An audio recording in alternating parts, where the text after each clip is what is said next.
सम्राट चौधरी, उसका सारा पेपर आया, वो भी 7वीं में फेल हो गए थे। सम्राट चौधरी का भी पेपर आ गया। आपको नहीं मालूम है? सम्राट चौधरी का भी पेपर अच्छा, सम्राट चौधरी का ओरिजिनल नाम तो आपको मालूम होगा जी, राकेश कुमार जी। अब सम्राट चौधरी की फाइल हमारे पास भी आ गई है। प्रशांत किशोर ने जो दावा किया है उस दावे में कितनी सच्चाई है हम बताएंगे, लेकिन सबसे पहले ये बता दें कि आखिर अभी जो मौजूदा वक्त है एजुकेशन का, सम्राट चौधरी का, उन्होंने डॉक्टरेट हासिल की है। विधान परिषद की वेबसाइट ये कहती है कि सम्राट चौधरी डॉक्टरेट की उपाधि हैं। उनकी उम्र 16 नवंबर 1968 को ये पैदा हुए थे। अभी जब आप अनुमान लगाएंगे तो 2025 में वो 57 साल के लगभग हो गए हैं और डॉक्टरेट की उपाधि है। पिता का नाम सकनी चौधरी है, लेकिन इनका इतिहास बहुत इतना छोटा नहीं है जितना अभी आप देख रहे हैं। कई बार इन पर आरोप लगे उम्र को लेकर और एजुकेशन को लेकर। सबसे पहला आरोप लगा 1999 में। इनकी राजनीतिक एंट्री होती है 1990 में। 90 के बाद 95 में एक मामला होता है जिसमें ये 89 दिनों तक जेल जाते हैं। ये बीबीसी की रिपोर्ट में ये बताया गया है। उसके बाद शकुनी चौधरी जो इनके पिता हैं वो कांग्रेस से होते हुए, समता पार्टी से होते हुए, कांग्रेस से होते हुए आरजेडी में शामिल होते हैं और आरजेडी में लालू प्रसाद यादव के सबसे करीबी मंत्री होते हैं। जब बात आती है तो वो जब राबड़ी देवी की सरकार, जब लालू प्रसाद हैंडओवर करते हैं राबड़ी देवी को, उस समय शकुनी चौधरी भी लालू यादव के समर्थन में होते हैं, लेकिन वो उस समय सांसद होते हैं। जब राबड़ी देवी की सरकार बनती है 1999 में, तो शकुनी चौधरी अपने बेटे की इच्छा को पूरा करते हैं, क्योंकि बेटा जो सम्राट चौधरी था, उन्होंने अपने पिता के सामने कभी कहा था कि उन्हें मंत्री बनने की बहुत इच्छा है। तो वो अपने बेटे की इच्छा पूरा करने के लिए लालू प्रसाद यादव से बात करते हैं और बात बन जाती है। जब बात बनती है तो राबड़ी देवी की सरकार में कृषि मंत्री बनते हैं 1999 में। जब 1999 में कृषि मंत्री बनते हैं, पहली बार मंत्री बनते हैं, ना कभी विधायक थे, ना कभी एमएलसी थे, कुछ भी नहीं थे, लेकिन वो डायरेक्ट मंत्री बनते हैं सम्राट चौधरी। राबड़ी देवी की सरकार में आरजेडी की सरकार होती है। 2000 विधानसभा का चुनाव आता है तो अब इनकी उम्र को लेके मामला तेज हो जाता है। चूंकि एक मंत्री बनने की न्यूनतम उम्र 25 साल होनी चाहिए, लेकिन उस समय आरोप लगता है कि ये तो 24 साल के ही हैं। जब मामला हाई कोर्ट पहुंचता है तो हाई कोर्ट में पता चलता है कि इनके भाई, जब मामला बढ़ता है तो इनके भाई एक रोहित चौधरी हैं। रोहित चौधरी उस समय 1999 में ही वो BIT यानी बिरला इंस्टीट्यूट ऑफ टेक्नोलॉजी से वो अपना ग्रेजुएशन करते हैं। उसी समय उनकी उम्र 22 साल होती है, यानी कि उनका डेट ऑफ बर्थ 1977 होता है और इनके छोटे भाई हैं सम्राट चौधरी।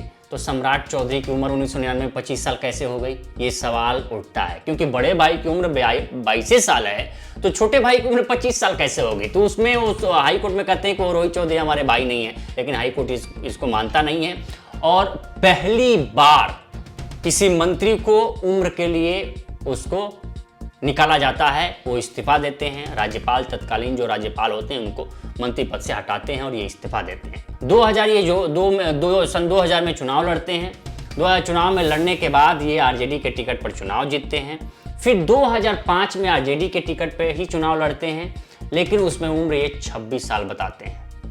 आप सोचिए, 2005 में इनकी उम्र 26 साल होती है और 2005 में जब 26 साल होती है और आरजेडी के चुनाव पे टिकट जीतते हैं, हार जाते हैं। 2005 में ये चुनाव हार जाते हैं जेडीयू से। आते हैं 10 में चुनाव होता है, आरजेडी के टिकट पे चुनाव लड़ते हैं और जीत जाते हैं। और जीतने के बाद इनकी उम्र, ये एफिडेविट है, इस एफिडेविट में 28 साल है। आप सोचिए कि 5 साल का वक्त गुजर गया, लेकिन इनकी उम्र सिर्फ कितने साल बढ़ी, सिर्फ 2 साल। और इसमें ये बताते हैं कि वो 7वीं फेल हैं, अप टू 7, यानी कि ये 7वीं फेल हैं। सोचिए, अब ये डॉक्टरेट की उपाधि पा चुके हैं। University of public California university, USA की कोई यूनिवर्सिटी है, वहाँ से ये डॉक्टरेट की उपाधि पा गए हैं। 2010 तक ये 7वीं फेल थे और उम्र थी इनकी 28 साल। 2005 में इनकी उम्र थी 26 साल। 5 साल में इनकी उम्र सिर्फ 2 साल बढ़ी। वक्त 5 साल गुजरा, उम्र में सिर्फ 2 साल का। अब कौन सी दवा खाए हैं, कैसे समय को। लेकिन अब 2010 के बाद से ये क्या करते हैं कि 2014 में जब जेडीयू का प्रदर्शन खराब होता है तो नीतीश कुमार उसका जिम्मेदारी लेते हुए इस्तीफा देते हैं। जीतन राम मांझी को मंत्री बनाया जाता है। ये जेडीयू के 5-10 विधायकों के साथ जीतन राम मांझी को सपोर्ट करते हैं और उस सरकार में मंत्री बन जाते हैं। अब आता है 2020 का वक्त। 2020 में ये एमएलसी नियुक्त होते हैं किस पार्टी से? तो बीजेपी के पार्टी से। बीजेपी इन्हें नियुक्त करती है, लेकिन 2020 का जब एफिडेविट आप देखेंगे तो 2020 में इनकी उम्र 51 साल है। कितनी साल है? 41 ईयर्स। आप देखिए एफिडेविट, देखिए एफिडेविट में सीधे ये 51 साल बताते हैं कि इनकी उम्र 51 साल है। यानी कि 2010 में 28 साल के थे और 2020 में सीधे ही 51 साल के हो गए, यानी कि 23 साल इनकी उम्र, 10 साल के गैप में 23 साल बढ़ गई। उधर 5 साल के गैप में सिर्फ 2 साल एज बढ़ी, इधर 10 साल के गैप में सीधे इनकी उम्र 23 साल बढ़ गई। आप सोचिए कि ये उम्र का कितना घोटाला है। अभी वो एमएलसी हैं, अब बता रहे हैं कि 1968 में पैदा हुए। विधान परिषद की जो वेबसाइट है उस वेबसाइट के मुताबिक 16 नवंबर 1968 का इनका डेट ऑफ बर्थ है, लेकिन 2010 में जो एफिडेविट इन्होंने दिया था उसमें अपनी उम्र इन्होंने 28 साल बताई है। अब ये 51 साल बता रहे हैं। अब फिलहाल इनकी 57 साल के आसपास इनकी एज है। तो ये है उम्र का घोटाला। इसी घोटाले को लेकर प्रशांत किशोर इशारा कर रहे थे। इससे पहले तेजस्वी यादव कई बार इस तरफ इशारा कर चुके हैं, लेकिन 1999 में जब वो मंत्री बने तो इन्हीं तेजस्वी यादव की माताजी राबड़ी देवी की सरकार थी। ये पुराने याद इसलिए नहीं दिलाते हैं कि इसमें आरजेडी भी घेरी जाएगी, इसलिए बहुत बड़ा मुद्दा ये आरजेडी नहीं बनाती है इसको, लेकिन प्रशांत किशोर पीछा नहीं छोड़ने वाले हैं। प्रशांत किशोर ने एक एक चीज़ खंगाल लिया है, उसके बाद मीडिया भी खंगालना शुरू कर दी है। और ये जो डॉक्टरेट की उपाधि की हैं, यूएसए की पब्लिक यूनिवर्सिटी ऑफ कैलिफोर्निया है, यूएसए की यूनिवर्सिटी है, वहाँ से डॉक्टरेट की उपाधि की हैं। तो आप देखिए कि सम्राट चौधरी कैसे कैसे कैसे कैसे अपनी उम्र में घोटाला करते गए और आज उनकी उम्र 57 साल है। तेजस्वी यादव पे सवाल उठाते हैं कि तेजस्वी यादव 10वीं फेल हैं, ये 2010 में खुद 7वीं फेल थे। उसके बाद इन्होंने कैसे डॉक्टरेट की उपाधि पाली, अभी यही जानते हैं। लेकिन प्रशांत किशोर ने कहा है कि हम इनका पीछा नहीं छोड़ेंगे किसी भी स्तर पर। देखते हैं प्रशांत किशोर क्या करते हैं।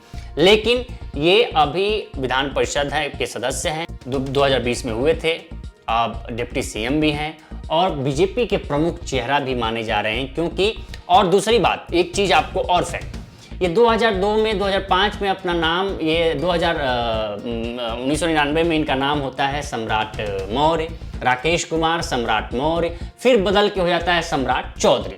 ये कुशवाहा समाज से आते हैं, इनके पिता शकुनी चौधरी हैं, वो भी पैरासूट उम्मीदवार रहे हैं, कभी कांग्रेस में, कभी समता पार्टी में, कभी आरजेडी में, कभी जेडीयू में। ये इधर उधर उछल कूद करते रहते हैं। जो इनके भाई की हम बात कर रहे थे, रोहित चौधरी की, वो इस समय जेडीयू में है। भाई जेडीयू में है, ये खुद बीजेपी में है। तो ऐसे ऐसे ये कूदते गए, अपने लाभ के पद के लिए कूदते गए। जो आज पिछले दिनों जब सदन चल रहा था विधानसभा, उसमें उन्होंने कहा था कि जिसका बाप अपराधी हो वो क्या ही बात करेगा।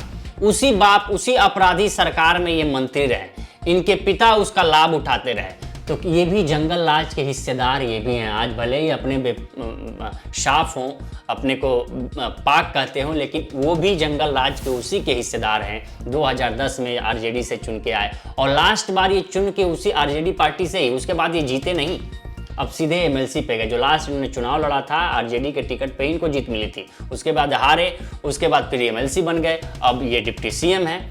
लेकिन इनके नाम में भी कई बार बदलाव हुआ, पहले सम्राट मौर्य, उसके बाद से नहीं चला तो राकेश कुमार उर्फ सम्राट चौधरी, उसके बाद से इन्होंने नाम बदल के सीधे सम्राट चौधरी रख दिया। तो नाम में भी घोटाला, आप देखिए कि उम्र में भी घोटाला। और एक और बात आई है सीएजी की रिपोर्ट में कि सीएजी ने आरोप लगाया है, सीएजी ने अपनी रिपोर्ट दी है कि 70,000 करोड़ का हिसाब किताब नीतीश सरकार ने नहीं दिया है, एनडीए सरकार ने। वो 70,000 करोड़ रुपए खर्च उन्होंने कहाँ किया है।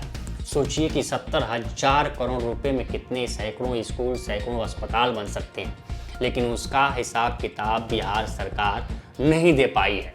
अब आप सोचिए, चुनाव है और चुनाव में आप सोच के मतदान करिए और मतदान दीजिए। लेकिन सम्राट चौधरी के बारे में हमने भी अपनी रिपोर्ट दे दी कि सम्राट चौधरी का नाम भी और उम्र भी क्या रहा उस पर प्रशांत किशोर। अब आगे क्या करते हैं, हम आगे जो भी होगा आपको बताते रहेंगे। इस पर आपकी क्या राय है हमें कमेंट कर सेक्शन में जरूर बताएं। बाकी देश दुनिया की तमाम खबरों के लिए बने रहें लोकमत हिंदी के साथ।